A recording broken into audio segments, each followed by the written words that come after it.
Okay, this is the third podcast in this series that deals with an inmate being killed by staff and staff being killed by an inmate. And the whole purpose of this podcast was to just kind of illuminate some of the factors that take place in situations like that. So in the first one, we dealt with Deshaun Cannon and Officer Lansing at a Ross Correction in Ohio, and what took place where Cannon is accused of beating Officer Lansing to death. The goal in the previous podcast was just to shine some light on the possible scenario that took place while Cannon was in custody. And the reason I felt like I could really get into that was because I was locked up across the street in Chillicothe. The prison Ross is in Chillicothe. There's a prison across the street that is called Chillicothe, or Chili for short. And I was there for 4 years. I have been locked up in Arizona, and it's just different bit doing time there as opposed to Ohio. In Chillicothe, I talked about in the other podcast, you deal with staff that comes from that good old boy mold, and so the conflict is usually dealing with them and their prejudices towards inmates, particularly inmates that come from urban background. So, but then in this situation, you're dealing with Robert Brooks. This is in New York, and the camera shows that the staff beat him to death. It shows him getting beat, and then he dies the next day. My goal is for you to truly, get an understanding of what took place in New York based on what they're explaining to us. And the news is very simple. I'm looking at some of these CNN reports in Syracuse, the New York Times, these different news outlets, USA Today, and they're all talking about that the staff needs to be charged. Some of them talk about being charged with the crime. Some of them talk about they need to be fired, reprimanded, whatever. And my goal is not to really focus on the staff that actually killed him, because the camera does all of that. You don't need to really just analyze that. You can see the staff member kicking him, and I think he's like a sergeant or something. And then, he died from his wounds. He got beat to death. But my goal is to focus on the type of staff that they represent, because this takes place throughout the country, regularly every year. So I'm just going to read from this teleprompter. Robert Brooks, a 43-year-old inmate at the Marcy Correctional Facility in New York, was fatally beaten by multiple correction officers. The assault, which occurred while Brooks was handcuffed, was captured on body-worn cameras. Brooks succumbed to his injuries the following morning on December 10th at Wynn Hospital in Utica, New York. The footage of the incident has sparked widespread outrage, with experts condemning the officers' actions as a misuse of force. So, now that, like I said, you're dealing with a situation where the individual, the officers, is clearly, you're seeing what they're doing. So there's no mystery in that. But in the process of doing the research to try to get more information on how many actual inmates are killed every year by staff, and even vice versa, you cannot find any information except when it's a publicized case where everybody's seeing it, particularly like in Brooks' case when you have cameras. That's the information you get. Or if a death takes place and it becomes newsworthy because there's information to support that the staff did it, do you actually hear about it? But when you go to look on the internet, whether you're using a research tool, there's very little data when it comes to the staff killing inmates. What you get a lot is self-inflicted wounds, inmates that commit suicide, inmates that die because of health reasons, inmates that die because they were found beaten. And a lot of times you just don't know how that person came to die in there, because, as I said in previous podcasts, it's very difficult for an outside agency to get into the prison system. I mean, when I had a program that I was doing in Marion, and just to get people to come in and speak, the level of red tape that they had to navigate through was at times impossible. So the inmates wouldn't be able to get to hear this person speak, just because the staff in Marion, and that's what Jason Bunning, we got, that's the warding. And I said earlier that he's the best warden I ever dealt with. But then eventually he wound up leaving, and they got new wardens, and every warden that would come in is like, I'm going to do it my way. And then they get you notice that they're doing it their way because the programs, what little programs they have, become less and less each person that comes in, and it's just the environment starts to change. It starts to become real tight because the next warden comes in and they want to implement, they want to show how strong they are on security for whatever reason. So you're not going to get a lot of information in regards to what happened to, an inmate in there. So what I'm going to do is just basically explain to you some of the things that take place because of the fact that they don't let people go in. I've been on yards where a guy would overdose and he'd be sitting in his cell for like 2 days because the staff's supposed to go and check. And they eventually, because it happened so much, especially during the heroin or the fentanyl crisis, now when they had a count, they made people stand up so that they can physically see you standing up, that you're capable of standing up. But there was times where they didn't care. And so anytime they get a chance to go around the rules or get around to just be lazy at their job, they do. And it affects the inmates.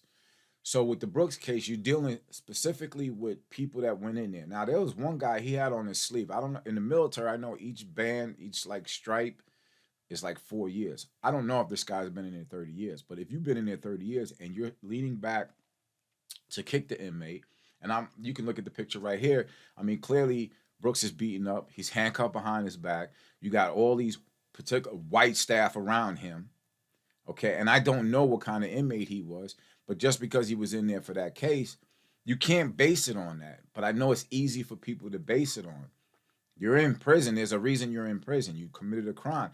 But that doesn't mean you go to prison and you get treated like shit or your life gets put in danger because the staff that's there doesn't know how to deal with you or doesn't like the kind of, if you're a young brother or you carry that street edge to you, I'm telling you, I've been on countless yards where they look at that and it's like in the streets they look at that, but they can't say anything because they don't want any conflict. And there, it's like, I got you.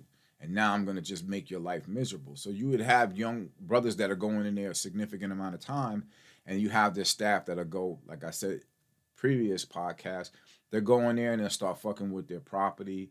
They'll start doing things just to make their life difficult. But and even the suicide aspect of it, when people go in there and they commit suicide, a lot of it is because the scene that's before them is hopeless. So you could have 15 years to do, and you just see the chaos, and the chaos is manifested by the staff. I know for a lot of people that's very difficult to understand, but I'll give you a case in point, and I'll try to research it so you can look. In California, they had a situation where if you had, say, 3 years to do, and you was willing to pay $100 a day, then you could stay at this particular prison. It was like pay, you go there. So a lot of like business people, I don't know if it was celebrities, but people with money, lawyers and stuff like that, they go there, you pay $100 a day, and you're good. So you do the math, that's $36,000 a year. So they're paying $36,000 a year to be comfortable. They had, at the time, I think it was DVD players, but now it's probably just straight cable, a great gym, a great library, a lot of situations in there for them to do programming. They're paying for it. Therefore, they get to stay there. But if you look at what an average, and sometimes it varies, what an inmate gets from the government to house an inmate, what the state gets is roughly around $43,000. So the government is paying $43,000 to the state to house me. Why can't I take that money and go live like that person? It's still money being presented. Well, they argue you're not paying for it. So basically, if I got money, I can do my time very comfortable. But because I don't have money, I have to go to wherever you send me. And then I got to enter this prison with staff. If I'm like from Ohio in Ross, when I was in Chile, I'm a New York, Puerto Rican. I go into that prison system, and it's just saturated with individuals who come from the good old boy environment. So like they didn't really mess with me too much because I know how to navigate. But if you don't know how to navigate in that situation and you get their attention, then they start fucking with you. So a lot of the things that need to be dealt with have to do with the type of staff they hire. Now, I'm getting a lot of reports in Marion, I'm getting a lot of reports in the penitentiaries out there in Ohio that the staff, they're just hiring anybody. Like I told you that I was on a yard where this guy was morbid. I'm talking about 200 pounds overweight. How do you even, if you can't get in the military, it'd be 200 pounds overweight. But they're so desperate to keep the money mechanism in place, the prison system, everywhere from Aramark, which is the food thing, the commissary. There's so much money that gets made off the families of inmates, and they're so desperate to keep that mechanism in place. They're offering these jobs, they're getting all this overtime. It's free money because it's just babysitting. Most of the yards you go on, you're not gonna. If you have conflict on a yard, it's because the environment created by the staff or the prison structure on that yard, it creates that situation where there's conflict. But how many stabbings take place on the yard that I pay $100 a day to be there?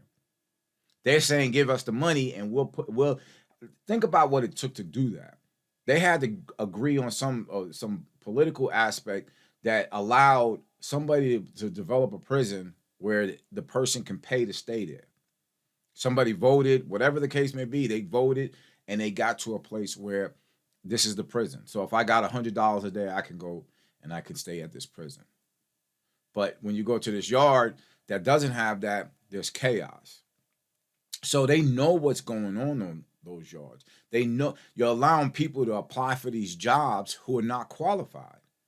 If somebody walks through the door and they apply to be a correction officer and they're 200 pounds overweight, and you know they have to run around the yard, you know they have to do things that's going to require them to be physically fit, and they're not, then what's really going on there?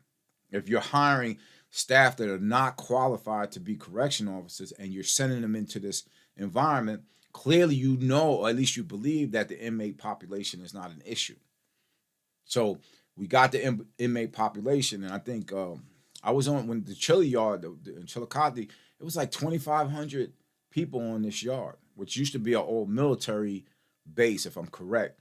There were broken windows in there. When I first landed in Chile, I thought it was the most dangerous place I've ever been on, because like you got window frames where you could like wrestle a piece away and make a shank out of it. But nobody was making shanks out of it. It wasn't violent like that. I mean, you had incidents of violence, but it wasn't like with people around the corner waiting to stab a dude in the neck. It was, so I had to analyze that, like, well, how is it possible?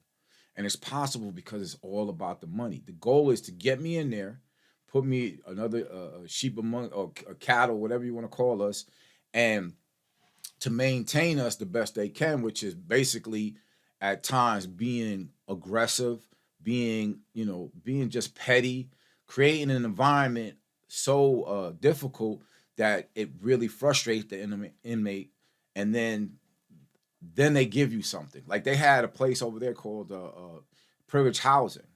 All it was like a warehouse structure, and then all these beds, and then they put plugs in there, and then you could buy TV. So even though you're supposed to, most yards, you're supposed to, if you can afford a TV, to have a TV, because that helps. Sports and stuff like that helps. In Chillicothe, they had dormitories or blocks with just buildings. They had dormitories where there was no plug. So when the summertime came in Ohio, it was humid, it was hot. There's no place to plug the fan in, and so you can't have a fan because there's no place to plug it. Then they had these big drum fans that did absolutely nothing. So now you have 150 people on one single floor. It's hot. You're sweating. You're gonna be irritated. And then so you get into a situation, you go to use the microwave, it's hot, you've been dealing with a lot of bullshit, the same kind of bullshit throughout the day. Somebody says something else, and then all of a sudden there's violence. That wouldn't happen on the $100 a day yard. So the $100 a day yard is that kid that raped a young girl who was drunk, and the privilege that he got 6 months for doing that to somebody's daughter. That's that yard. Everybody else, a kid gets caught with a crack rock in his hand and gets 10 years. That's this. And so when I say a prison is a microcosm of society, that's what I mean. So to change that, you have to start implementing a structure that deals with the psychological evaluation of people who go into prison. You know so much about us in there. How is it that you don't know the same thing about the officers? Back in 1997, I was on a yard in Arizona. It was called Mojave Unit, and there was a dude that was in there who had he had a book. He worked at a printing press somewhere in Arizona, one of those printing presses, and he was able to get a book that was the staff's handbook. And I like to study stuff, so I was like, let me hold on to that. I'm reading it, and it's dissecting the races, it's dissecting the types of inmates, and the entire book was structured as us against them. That's not rehabilitation. If you have an idea that the inmate that goes in there is going to be a certain way, this is who you can't trust them, they're evil, this, that, and other, then all you're looking for is reasons to create that environment. And that was the environment that was created under the situation that happened with Brooks.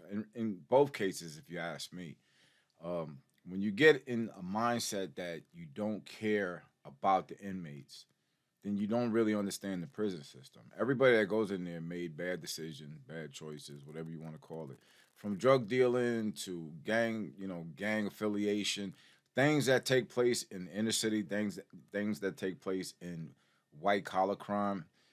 I had a dude that I met in there one time, and he had 4 years. He was like a coach. He had a good job, had a beautiful wife, beautiful kids. He had a life, but he liked to drink, and he liked to drink and drive. And he wound up crashing and paralyzing this lady.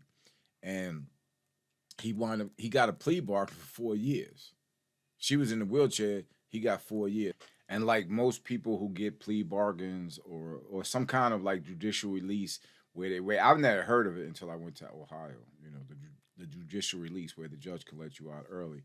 But he kept asking me, you think they're gonna take it back? You're gonna take it back? And I told him, I said, like, you signed it. As long as you signed it, and she doesn't die later on, then you'll be all right. Well, turns out she did, and they still let him out. So that's just a different situation where you have this white collar kid, I don't call him a kid, he's a man, and that happened. I know another case, exactly not the exact same as far as the charge, because a kid, he wound up doing a drive-by shooting. The person he shot, he got 16 years flat.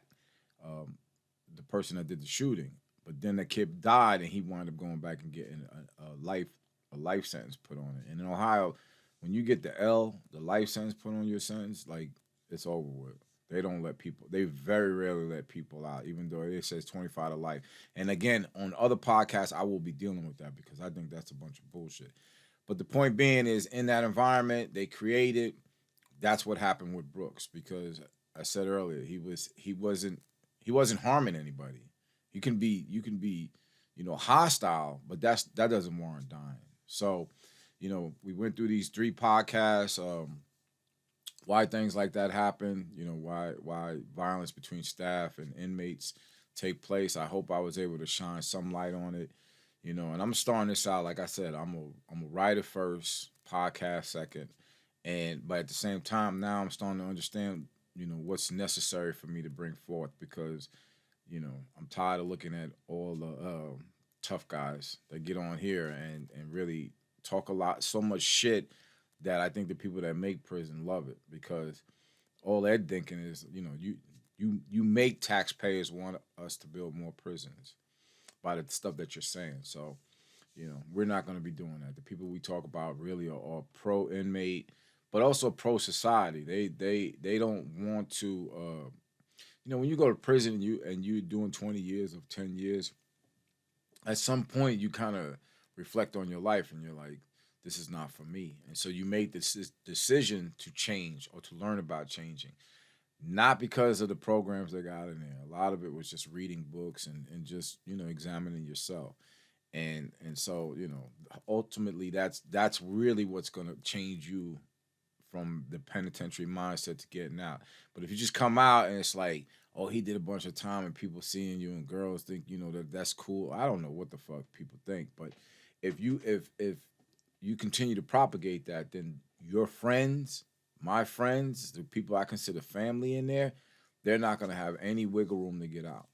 because I'm out here and all I'm doing is making people want to build prisons. So, with that said, in the next podcast, I think I'm gonna continue to work on this.